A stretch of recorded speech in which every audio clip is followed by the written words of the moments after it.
Therefore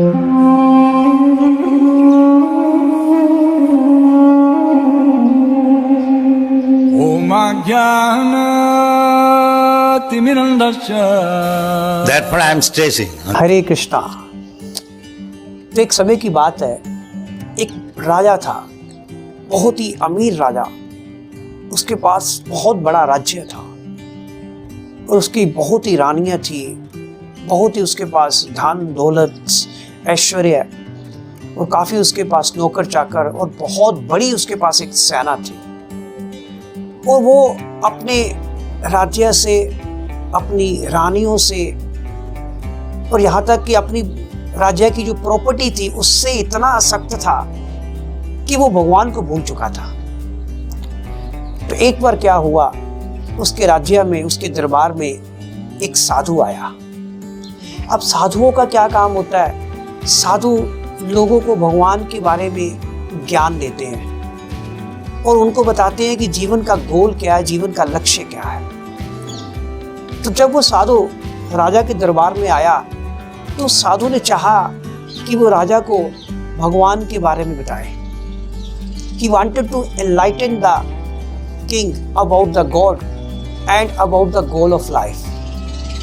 लेकिन साधु ने देखा कि जो राजा है, he is least interested. वो भगवान के बारे में सुनना ही नहीं चाहता था। तो साधु ने कुछ सेकंड विचार किया और उसने सोचा कि इसको कैसे भगवान से जोड़ा जाए। तो उसके दिमाग में एक तरकीब आई। तो उसने राजा से कहा कि राजा, मुझे पता है कि तुम मेरे पाँव जो है धोना चाहते हो और तुम मुझे झुककर प्रणाम भी करना चाहते हो, मेरा आशीर्वाद लेना चाहते हो और तुम्हें मुझे कुछ डोनेशन भी देनी है। तुम चाहते हो कि तुम मुझे कुछ डोनेशन दो, लेकिन मेरी एक रिक्वेस्ट है, मैं तुम्हारी ये सब चीज़ें तभी स्वीकार करूँगा अगर तुम मेरी एक रिक्वेस्ट को स्वीकार करोगे। तो राजा ने कहा कि महात्मन बताइए आपकी क्या इच्छा है। तो साधु ने कहा कि भी देखो, ऐसा करो कि तुम्हारे राज्य में जो सबसे मूर्ख व्यक्ति है ना, उसको ढूंढकर यहाँ दरबार में लेके आओ। अपने लोगों को भेजो, अपने सैनिकों को भेजो कि राज्य का जो सबसे मूर्ख व्यक्ति है उसको तुम्हारे दरबार में पेश किया जाए। और जब वो यहाँ पे आ जाए, वो मूर्ख व्यक्ति, उसके हाथ में एक छड़ी पकड़ा दी जाए और उसे कहा जाए कि ये छड़ी लेकर सारे राज्य में तुमने सुबह से लेकर रात तक घूमना है और फिर उसे इस कार्य के लिए तुम हर महीने उसको कुछ ना कुछ सैलरी अवश्य देना। तो राजा ने कहा ये तो कोई बड़ी बात नहीं है। तो राजा के जो सैनिक थे नगर में से सबसे मूर्ख व्यक्ति को ढूंढ के ले आए। तो महात्मा के कहने पर उन्होंने क्या किया, उस मूर्ख व्यक्ति के हाथ में एक छड़ी पकड़ा दी, उसको काम दे दिया कि तुमने सुबह से लेकर रात तक छड़ी लेकर सारे राज्य में घूमते रहना है, तो इसके लिए तुम्हें सैलरी भी दी जाएगी। तो क्या हुआ, वो जो मूर्ख था वो अपना काम ऐसे ही करता रहा। समय बीतता गया, राजा अपनी लाइफ एंजॉय कर रहा था, lavishly he was enjoying his life and he was forgotten God. लेकिन क्या हुआ, धीरे धीरे क्या हो रहा था कि राजा तो था वो बूढ़ा हो रहा था। एक समय आया कि राजा जो था वो मृत्यु की शैया पर पड़ा हुआ था, उसकी मृत्यु जो थी वो निकट आ गई। तो राजा ने सोचा कि मेरा अंत समय तो आ गया है, तो क्यों ना अब मैं अपने भाई बंधु रिश्तेदारों को एक बार मिल लूँ। तो राजा ने अपने सारे रिलेटिव्स, नियर्स एंड डियर्स सबको बुला लिया। तो राजा एक एक से सबसे मिला और सब रो भी रहे थे कि राजा उनको छोड़ के जा रहा है। तो जब राजा ने सबको मिल लिया तो राजा के मन में विचार आया कि कहीं ऐसा तो नहीं कि जिस व्यक्ति को मैं जानता हूँ, बहुत अच्छी तरह जानता हूँ, उसे मैं मिला ही ना हूँ। तो एकदम राजा के मन में विचार आया, हो वो मूर्ख, मैं उसको नहीं मिला।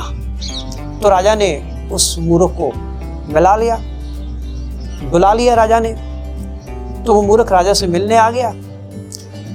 तो राजा ने मूर्ख से कहा कि देख मूर्ख, मैं बहुत दूर जा रहा हूँ, इसलिए मेरी इच्छा थी कि मैं तुमसे मिलूं, इसीलिए मैंने तुम्हें यहाँ पे बुलाया है। तो मूर्ख ने कहा अच्छा, आप बहुत दूर जा रहे हो?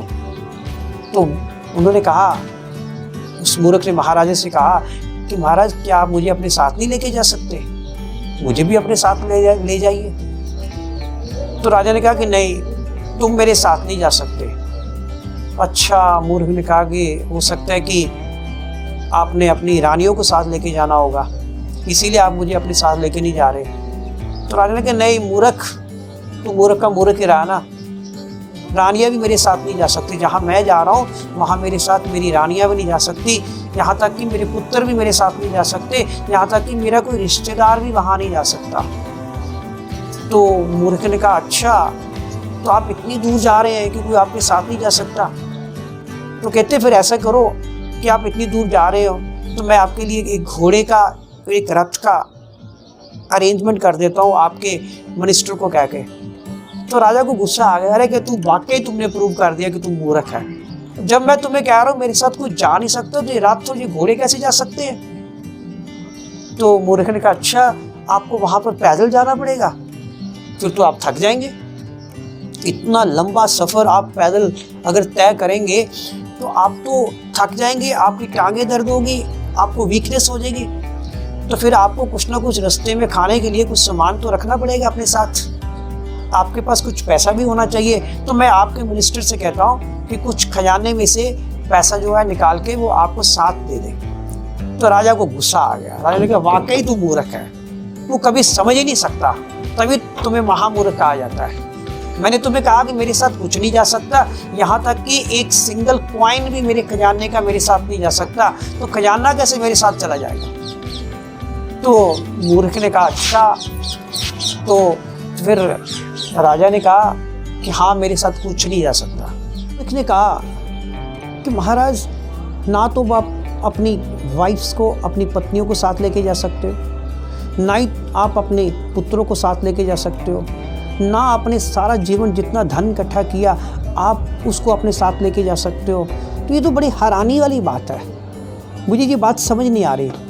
तो राजा को गुस्सा आ गया, राजा ने कहा बस बहुत हो गया, अब तू बातें छोड़, जिस काम के लिए मैंने तुम्हें बुलाया मैं तुम्हें वो बताना चाहता हूँ। तो राजा ने कहा कि देखो भाई, अब मैं तो जा रहा हूँ बहुत दूर, तो मैं तुम्हें अब तुम्हारी सेवा से तुम्हें मुक्त करना चाहता हूँ, मैं तुम्हें रिटायर करना चाहता हूँ।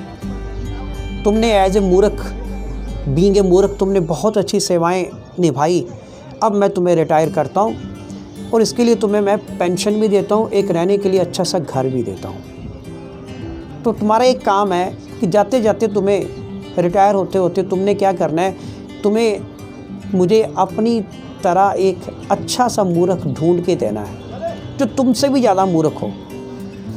तो उस मूर्ख ने कहा अच्छा महाराज, आपको ऐसा मूर्ख चाहिए जो मुझसे भी ज़्यादा मूर्ख हो। हाँ, राजा ने कहा कि हाँ मुझे तुमसे भी ज़्यादा मूर्ख व्यक्ति चाहिए। तो उस मूर्ख ने क्या किया, और उसने राजा ने ये भी कहा कि तुमने ये छड़ी जो है फिर उस मूर्ख के हाथ में दे देनी है। तो मूर्ख ने क्या किया, छड़ी को पकड़ा और उस छड़ी को उसने राजा के हाथ में थमा दिया। जब राजा के हाथ में वो छड़ी आई तो राजा को गुस्सा आ गया। राजा ने कहा हाउ डेयर, तुम्हारी हिम्मत कैसे हुई कि ये छड़ी तुम मुझे पकड़ा रहे, तुम्हारे कहने का मतलब है कि मैं तुमसे भी ज़्यादा महामूर्ख हूँ। तो उस मूर्ख ने कहा हाँ महाराज, आप मुझसे भी ज़्यादा महामूर्ख हो।